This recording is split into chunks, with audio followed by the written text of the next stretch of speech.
Welcome to Tom and Jeanne's date night. And this is something we do pretty much every week and have for a long time. And it's just an opportunity to put a little bit of romance into your life. And we've never been really, big time restaurant people, so we basically do it at home. Okay, this is our little wine cellar here. We like sparkling wines, in particular champagnes. We've been to Champagne, I think, 3 times now. Some pretty fun stuff in here. For instance, there is a very rare Lansong. And there's a Krug down there, Dom Perignon. We're having Penelope. Now I get this through Naked Wine. And it's very good. And we have a bit of a division of labor on these things. I like to cook. And Jeanne likes to set tables, and so that's kind of how we do it. She spends a lot of time figuring out which dishes go where. She really, really likes dishes.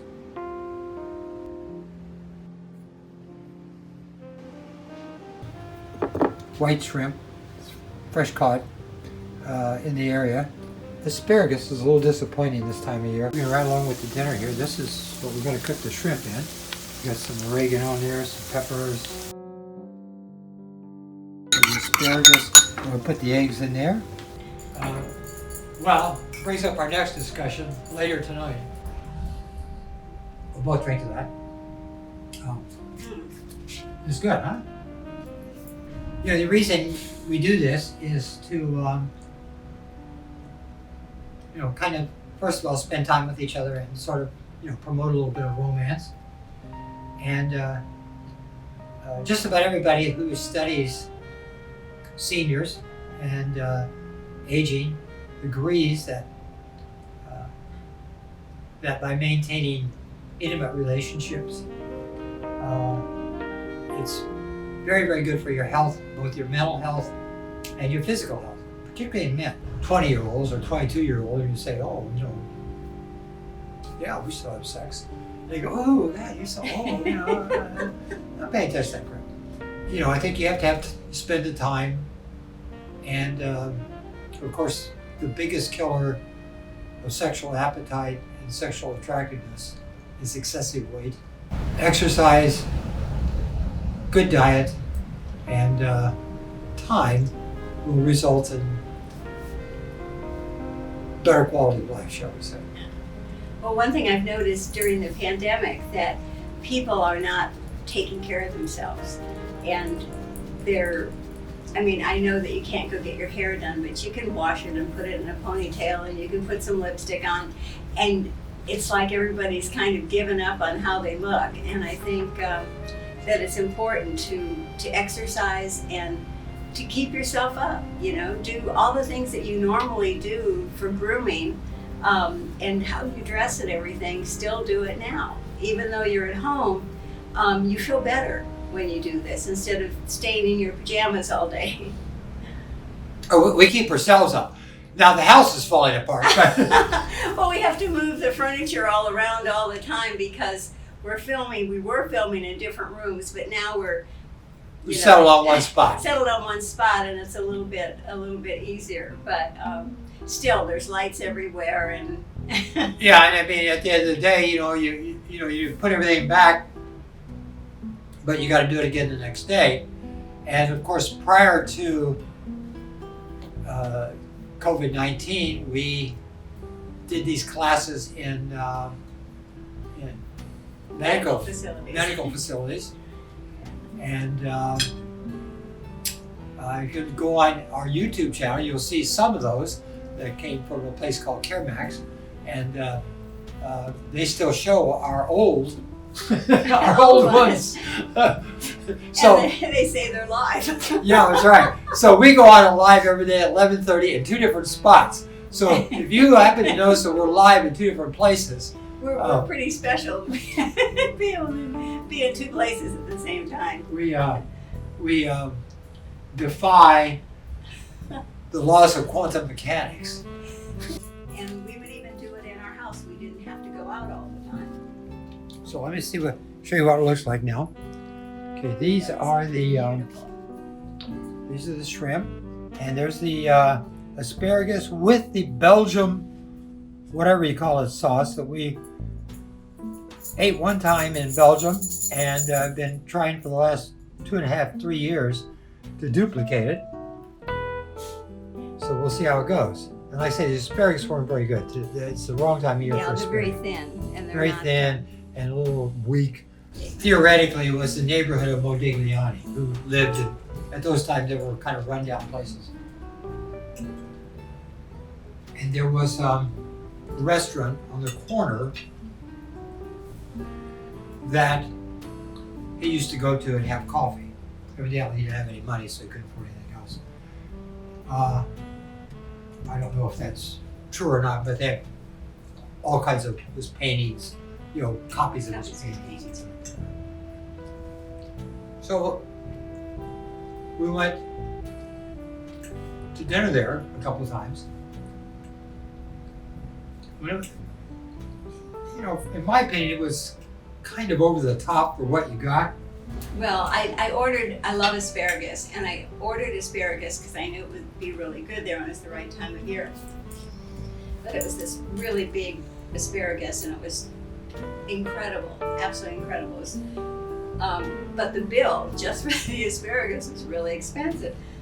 And so It's like 22 euros, and I'm going, what? Oh, 22? but that's all I ate. That's all that's what I really wanted. So afterwards, Tom was going, I just can't believe he spent that much for asparagus.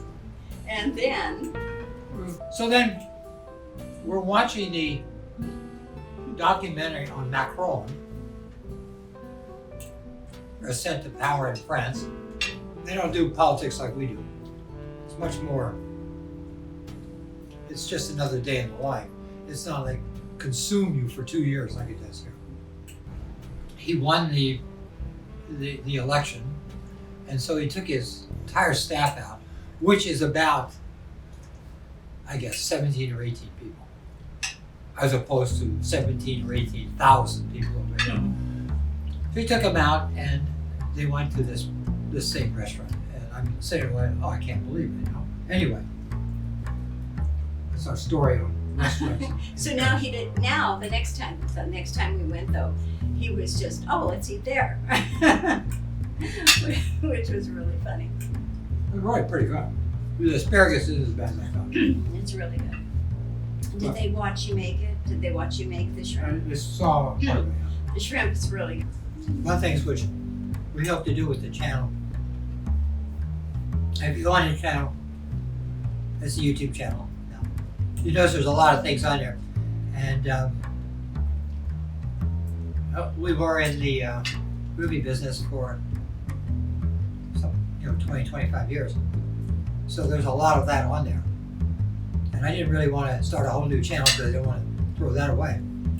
Half the channel is what we're doing now, which is wellness, health, wellness, fitness. And the other half is stuff we did before, which is movies. We understand that through technology, through science, you can keep people alive quite a bit longer. And in fact, for instance, people who are obese, extremely obese, have only a slightly shorter lifespan than people who are physically fit and do exercise every day. So right now in the United States, life expectancy is about 79 years. If you're white and live in an urban area. This, speaks to some of the issues that we're having currently and some of the issues of racial inequality, in that a black male, for instance, living in Georgia or Mississippi, Alabama, Louisiana, into the southern sector, only has a life expectancy of around 68 years, which is pretty severe. But the thing is, even if someone is overweight and lives almost as long as a person that isn't, it's the quality of their life that's different. That's the big difference. Quality of life. That there are things that you're not going to be able to do if you are overweight. And it really, really limits you. And so the more physically fit you can be, the more things you can do and experience. And that's basically the big difference. We have clients, friends, really do much of anything. They're there, but they can't go on trips, they can't, she's 78 and I'll be 75 in a few days. And we go any place we want, do anything we want, pretty much. And even if it's a hectic schedule, if we're traveling and we have to be here and we have to hurry and catch another train, or it's never been a problem. I mean, we've walked maybe 6 miles at a time, traveling, just not hiking, but just saying, oh, let's go see this in the city, and we just walk and not take a bus or anything else. The United States ranks about 18th or 19th, I think, worldwide in life expectancy. They have Burger King, they have McDonald's, KFC, all the other crap. Which is sad, which is really, really sad. And when you go into these places, the primary customers are people under the age of 30. And a lot of tourists. And tourists, of course. We loved going to the markets each day and buying our own food and fixing our own food. And rarely did we eat out in a restaurant there, because we could go to the market and get anything you wanted fresh. I mean, and it was incredible. Any vegetable, any meat, any fish. It was really, really great. And Tom's a good cook.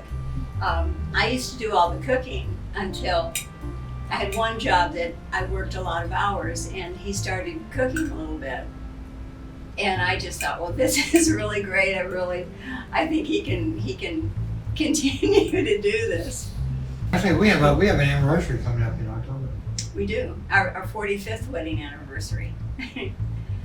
45 years, huh? With the same person. We're back. Yes. We have our coffee, and we have some chocolate. And the chocolate is, in this case, is 55% cocoa, and that's only because we're splurging. This is our day to splurge, to eat something that we normally don't eat. If I normally buy chocolate, I buy 72%. I don't buy 85% because it's just a little bit too bitter. So 72% is what we usually get. But Tom loves cherries, and this has almonds and cherries in it. So we decided to go ahead and splurge tonight and have it.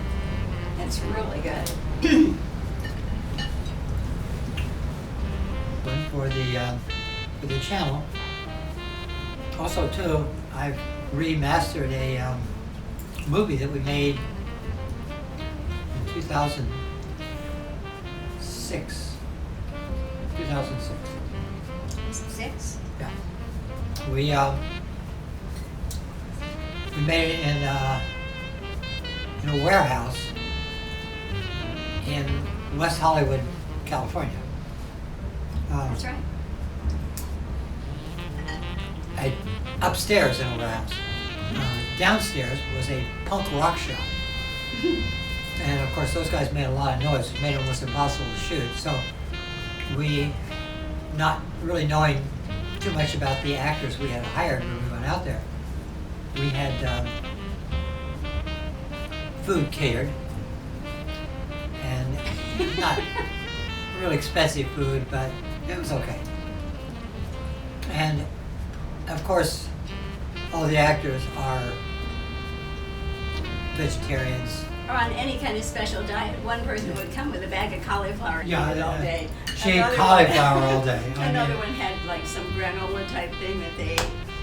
And Tom thought, well, they're going to be really hungry and the crew's going to be hungry, so let's have chicken and rice and this kind of thing. And they didn't want to touch it. So we had all this food, and because they had brought their own food. And I know punks, okay? You know, punk rocker. And I knew that some days they eat, some days they don't. So I went down and told the guy who ran the music shop, I said, look, you need to keep it a little quieter down here. We can feed them. However, should you agree to do that, there'll be free food, a lot of free food. And it was quiet as could be. And every day about 2 o'clock, these guys were down there chowing down like you can't believe it. And they were really sorry when it was over and we left. It's like we've had the opportunity to experiment in so many different areas, and we liked all of them. And now we're really thankful that we were able to do something that. Well, wait a minute. After I graduated from college, Okay, at right. the University of Denver, I worked for about 3 months on the janitorial crew. That wasn't very inspirational, and I drove a cab for a while in Denver, and that was very uninspirational. No, but I think, everything that you experience has an influence on you if you're a writer. I mean, he's writing a novel now. He's got like 3 or 4 pages left on it. And I just think that everything that happens to you influences everything that you do. And that's just, how I feel. But and I know it has, because you're with different people, they talk differently, your experiences are different, and those things are in the back of your mind. So when you're having to come up with a different character and you want them to act a certain way, you probably don't even realize that you're pulling on something back in your memory that you remember. But Or people. Or people. What? Or people. Or people, yeah, or people. Okay, we're done with our coffee, we're done with our dessert, and we're Yes. done with this. And we hope that you will join us again, because we will have more dinner with Tom and Jeanne.